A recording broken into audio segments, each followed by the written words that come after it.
For example இப்போ ratios சரி ஒரு மெஷர்மெண்ட் சாதாரண ஒரு பிளேஸ் இருக்குது அங்கே நீங்கள் போய் இது மாதிரி இப்போ பில்டிங் வந்து கன்ஸ்ட்ரக்ஷன் பண்ணுறாங்க. ஸோ பில்டிங் கன்ஸ்ட்ரக்ஷன் பண்ணுறதுக்கு நம்ம மெயினாக வந்து பார்த்தீங்கன்னா பீம் பில்லரில் வந்து நம்ம என்ன பண்ணணும், ஃபஸ்ட் நம்ம பார்த்து போகணும். ஃபஸ்ட்டு வந்து நம்ம அண்டர் கிரவுண்டில் ஃபஸ்ட்டு ஒரு ஸ்ட்ரக்சர் வரையும் எப்படி வந்து இந்த பில்டிங் கட்டலாம் அப்படின்னு. ஸோ ஒரு சாதாரண பிளேஸ் நீங்கள் பார்த்த உடனே நீங்கள் ஜஸ்ட் ஃபார் பிளேஸில் வந்து நீங்கள் அந்த பிளேஸில் நீங்கள் செக் பண்ணி இப்போது உங்களுக்கு என்னென்னா இப்போ ஒரு ஓஷன் இருக்குது, இல்லைன்னா ஒரு சின்ன என்ன சொல்கிறது ஒரு பிரிட்ஜு கட்டணும். ஃபார் எக்ஸாம்பிள் ஒரு பிரிட்ஜ் கட்டணும். ஸோ இந்த பிரிட்ஜு வந்து இப்போது என்ன பண்ணால் அது எந்த இடத்துலையுமே கிரவுண்டில் வந்து எங்கேயுமே வந்து டச் ஆகும். மேலே வந்து இந்த பிரிட்ஜு கட்டணும்.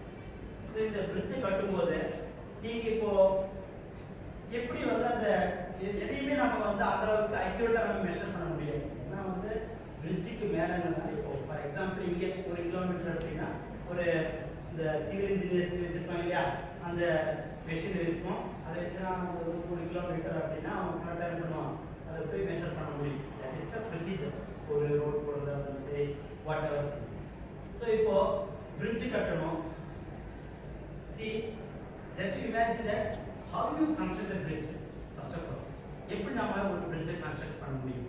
ஃபர்ஸ்ட் அந்த பிரிட்ஜோட மெத்தட் இப்போ இந்த லெவலுக்கு தான் போகணும். வாட்டரோட லெவல் வந்து லெவலுக்கு மேலே ஒரு 50 ஃபீட் ஹைட்டில் வந்து நம்ம இப்போ கட்ட போகிறோம். ஸோ எப்படி நீங்கள் மெஷர்மெண்ட் எடுக்கிறீங்க, எப்படி நீங்கள் அந்த பிரிட்ஜை கட்ட முடியும் அப்படின்னு ஹவ் யூ இமேஜின் சொல்லுங்க பார்த்து.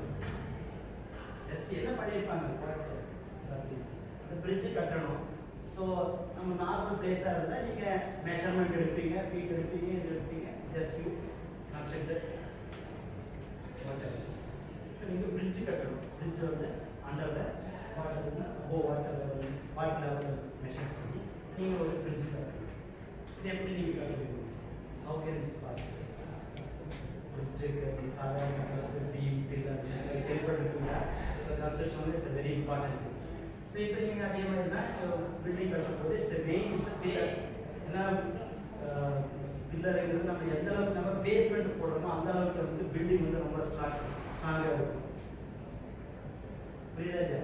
ஸோ இப்போ நீங்கள் அந்த பேஸ்மெண்ட்டே போட முடியாது இல்லையா? சார் ஃபார் எக்ஸாம்பிள் நீங்கள் ஒரு இடத்துல வந்து பேஸ்மெண்ட் போட்டால் தான் அதோட பில்டிங் வந்து ஸ்ட்ராங்காக இருக்கும். தெரியுமா தெரியாது? ஸோ இப்போ அந்த பில்டிங்கே பேஸ்மெண்ட்டே போட முடியாது. எப்படி பேஸ்மெண்ட் போடுவீங்க? ஸோ எப்படி அந்த பில்டிங் வந்து ஸ்ட்ராங்காக இருக்குன்னு ஹவ் யூ பிலீவ்? எப்படி அந்த பில்டிங் ஸ்ட்ராங்காக இருக்குன்னு சொல்லுங்க.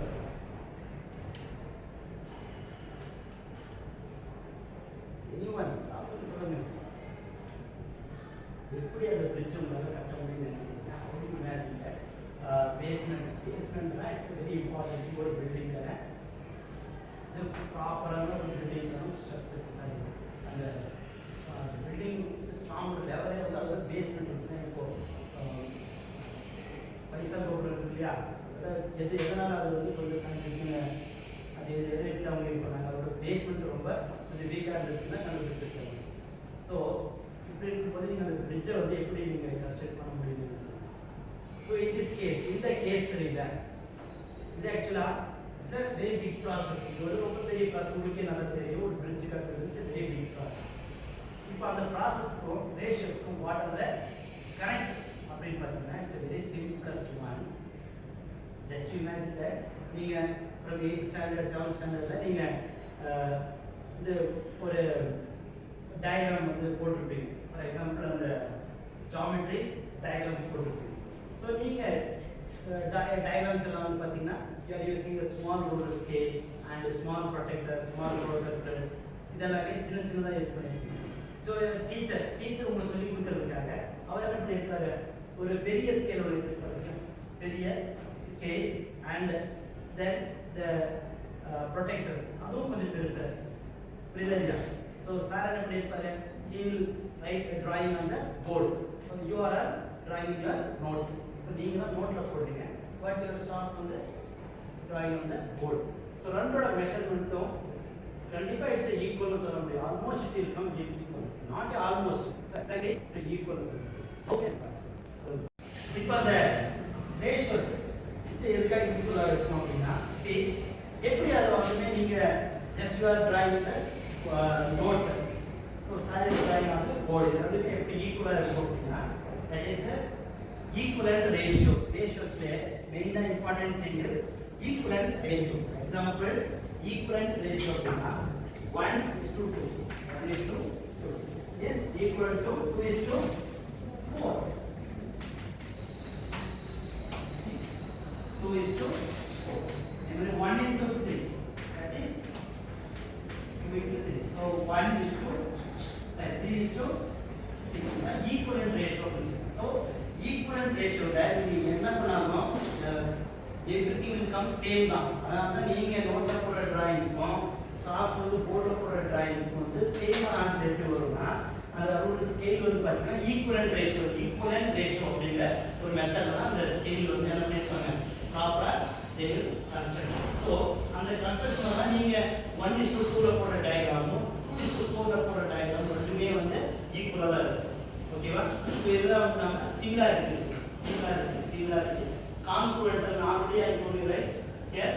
So இந்த similarity எப்படி இருக்கும் அப்படினா 2:1 ratio அப்படினா சோ இதுக்கும் அந்த bridge கட்டுறதுக்கு என்ன சார் சம்பந்தம் அப்படினா ஃபர்ஸ்ட் வந்து அவங்க என்ன பண்ணுவாங்க மாடல் bridge வந்து ஒன்னு கட்டுவாங்க first they will construct a model bridge.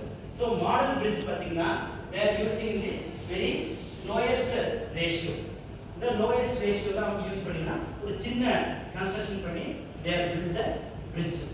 After என்ன பண்ணுவாங்கன்னா அது into equivalent ratio into 1000 times நீ போடும்போது so into 1000 times நீ போடும்போது it will comes to the very big bridge. அது வந்து அதோட equivalent ratio சொல்றாங்க everything will come accurate answer. கண்டிப்பா அது என்ன பண்ணும் அதோட accurate answer தான் கொடுக்கும். So இந்த எப்பவுமே அந்த மாடல் bridge வந்து நீங்க நினைக்கிற மாதிரி மாடல் bridge வந்து பாத்தீங்கன்னா நார்மலான ஒரு மெத்தட்ல அவங்க கன்ஸ்ட்ரக்ட் பண்ணிருப்பாங்க.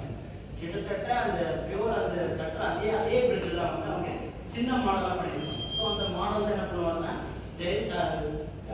என்ன பண்ணிருப்பாங்கன்னா அதோட ஈக்குவலன்ட் ரேஷியோ ரெண்டுமே என்ன பண்ணிடுவாங்க எவ்ரிதிங் ரேஷியோஸ் எல்லாத்தையுமே என்ன பண்ணிடுவாங்கன்னா இன்டு அவங்களுக்கு என்ன லெவல்ல தேவையோ அதை வந்து அவங்க என்ன பண்ணுவாங்க இன்டு 100 இன்டு 1000 இன்டு 500 னா will come the same answer. அதனால தான் அவங்க அந்த bridge வந்து அவங்களால பண்ண முடியும் easily they construct. That is the main reason. Okay.